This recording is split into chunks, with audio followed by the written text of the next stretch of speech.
The Lord be with you. And with your spirit. A reading from the Holy Gospel according to Matthew. Glory to you, O Lord.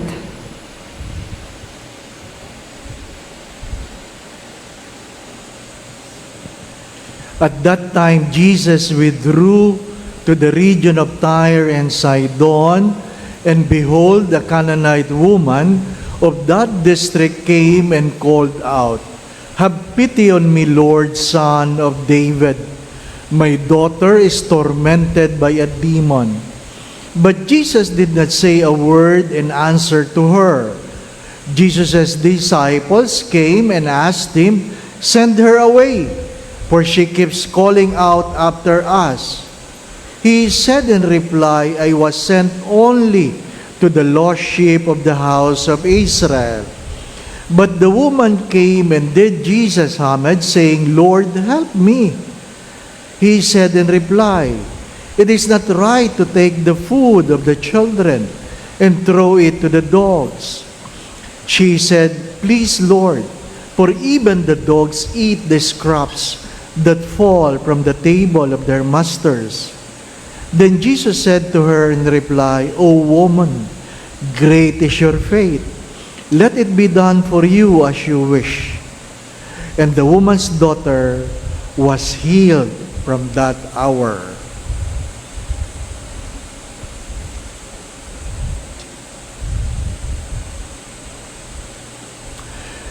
The Gospel of the Lord. Praise to you, Lord Jesus Christ.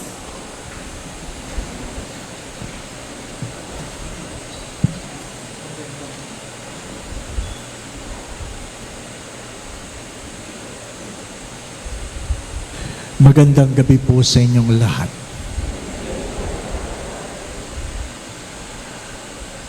Last Sunday, we heard Jesus saying to Peter, "You of little faith," if you remember. And today, you heard Jesus saying to the Canaanite woman, "How great is your faith."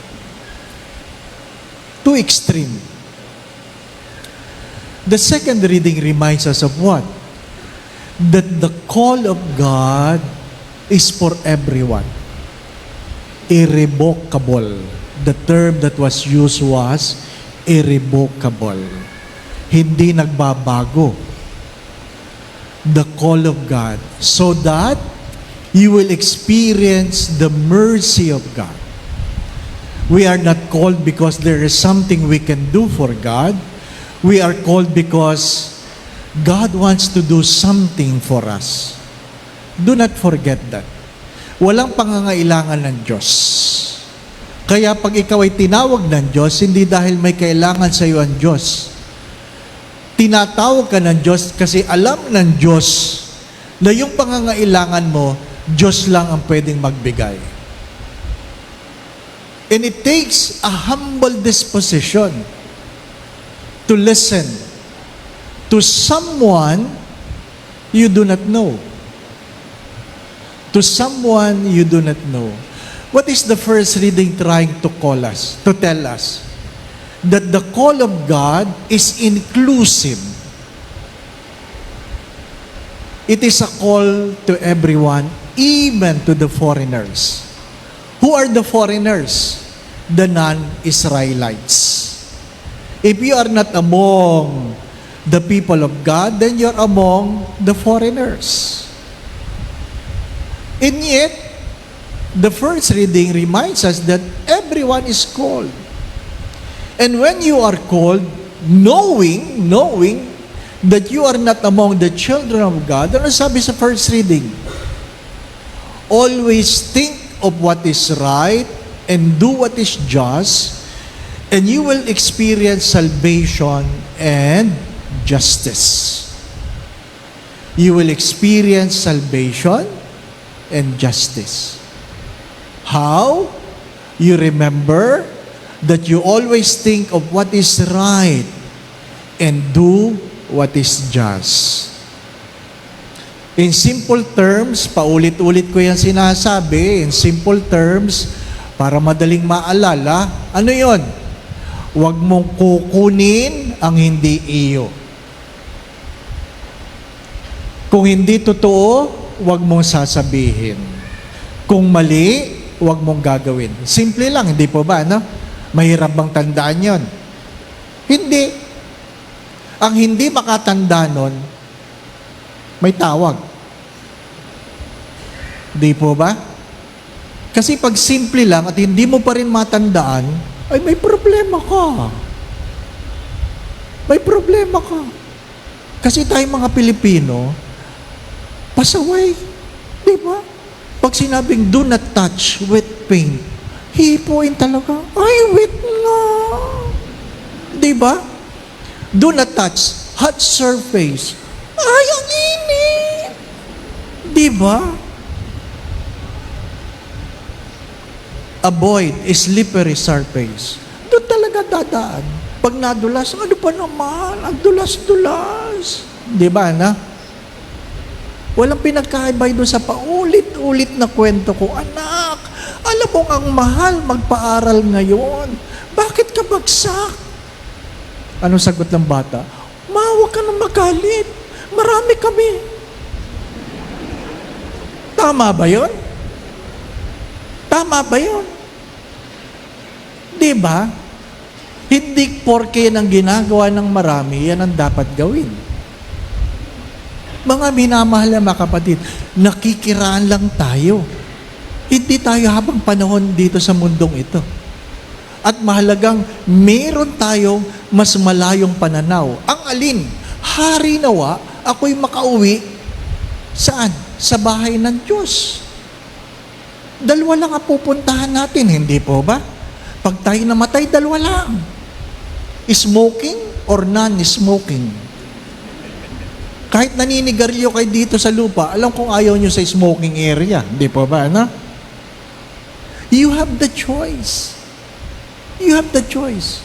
Don't ever entertain the thought that you can cheat God and you can snatch heaven from God. Father, yun nga pong magnanakaw. Isa lang ang sinabi niya, remember me when you are in paradise. Di ba? Oh, di pag namatay ako, Father, sasabihin ko rin din, Lord, remember me when you are in paradise.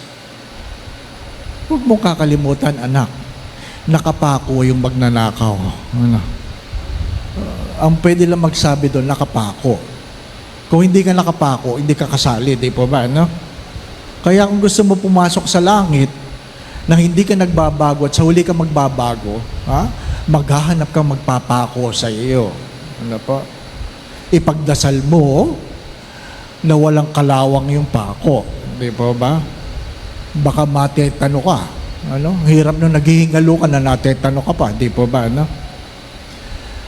Gusto kasi natin madali lang. Lahat gusto madali.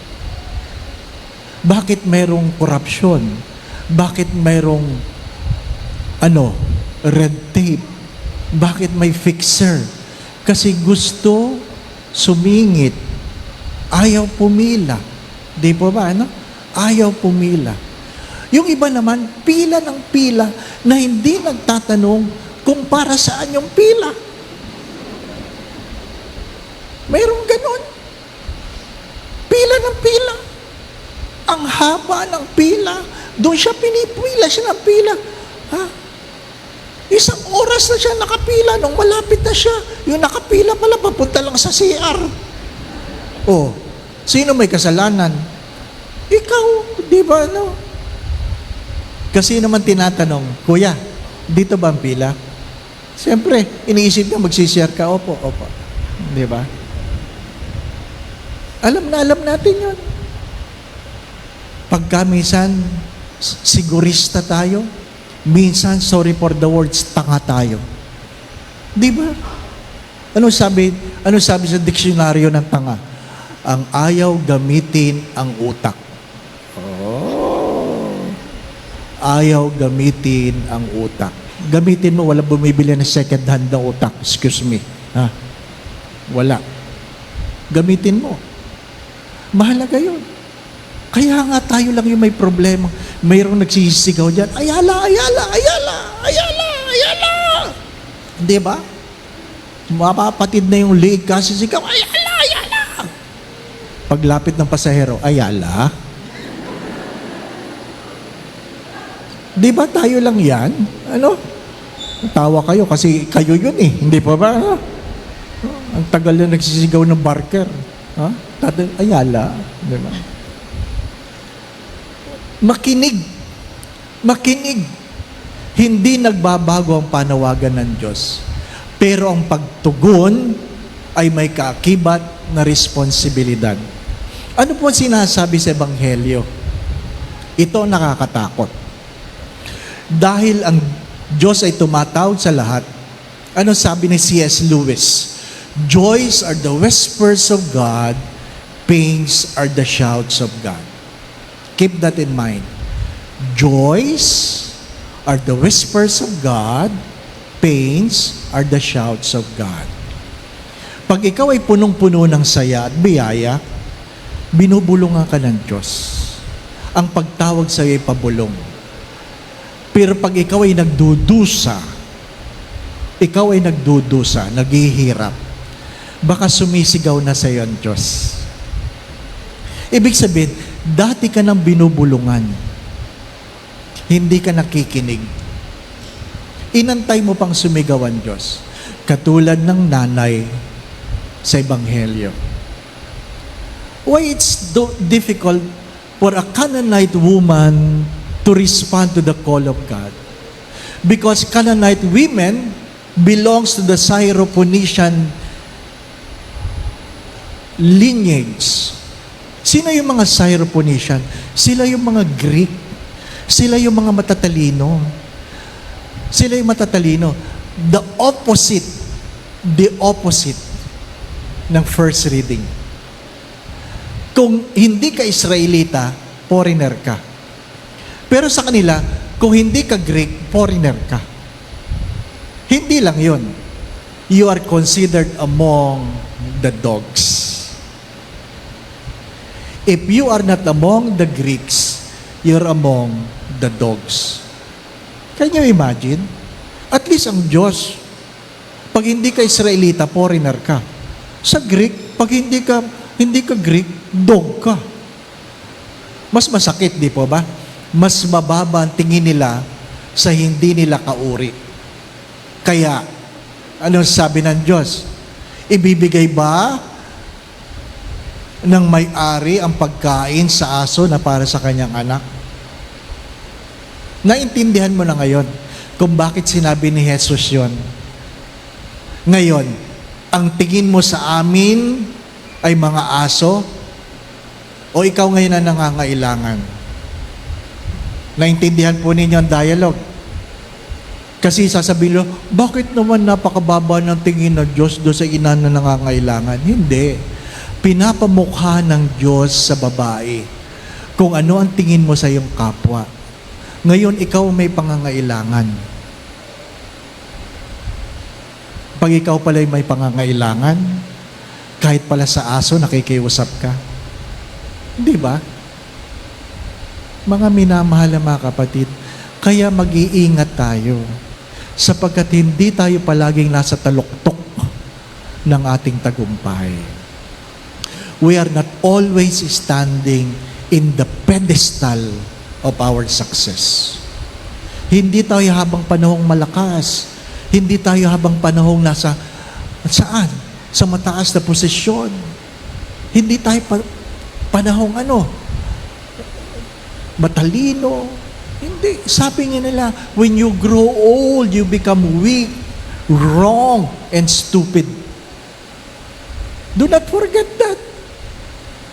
Kahit gano'n kakayaman, time will come when you retire. You will become old. And when you become old, you become weak. And because you are weak, you have nothing. You are considered stupid, even by your caregiver. Di ba? Learn to be humble.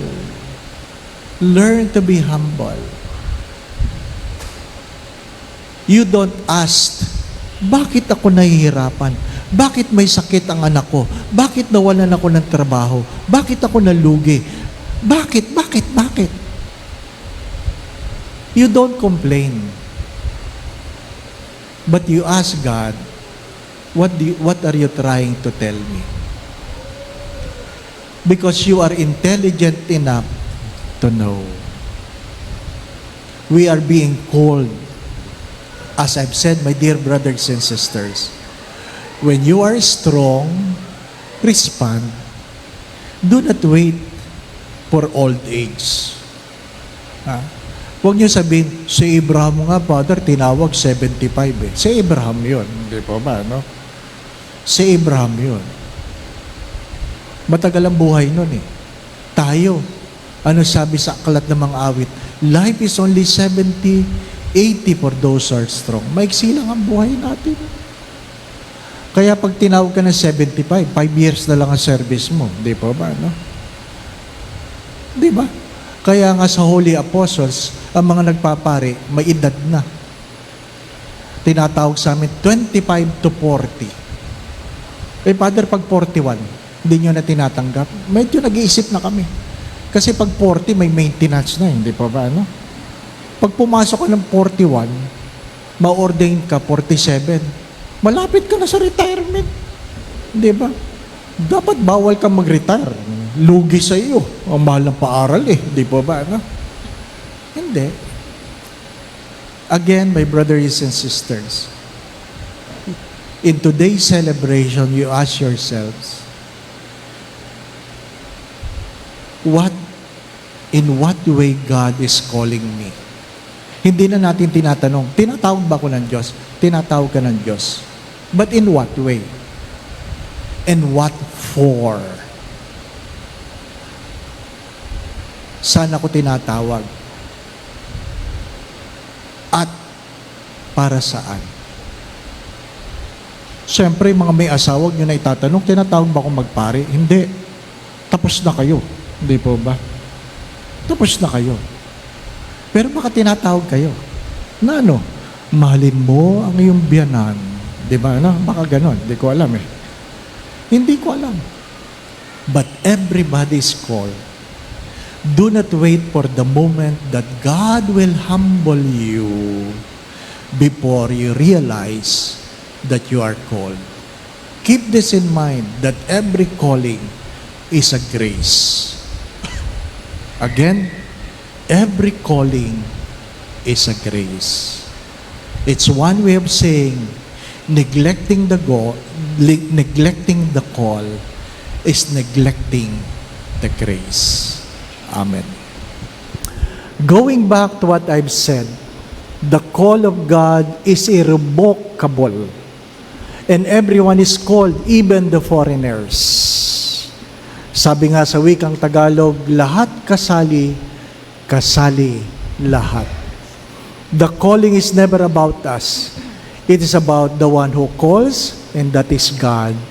And every call comes a grace. That's why to neglect the call is to neglect the grace. The Lord be with you. And with your spirit. And may Almighty God bless you and your family, the Father, the Son, and the Holy Spirit. Amen. We go in peace to love and serve the Lord. Thanks be to God.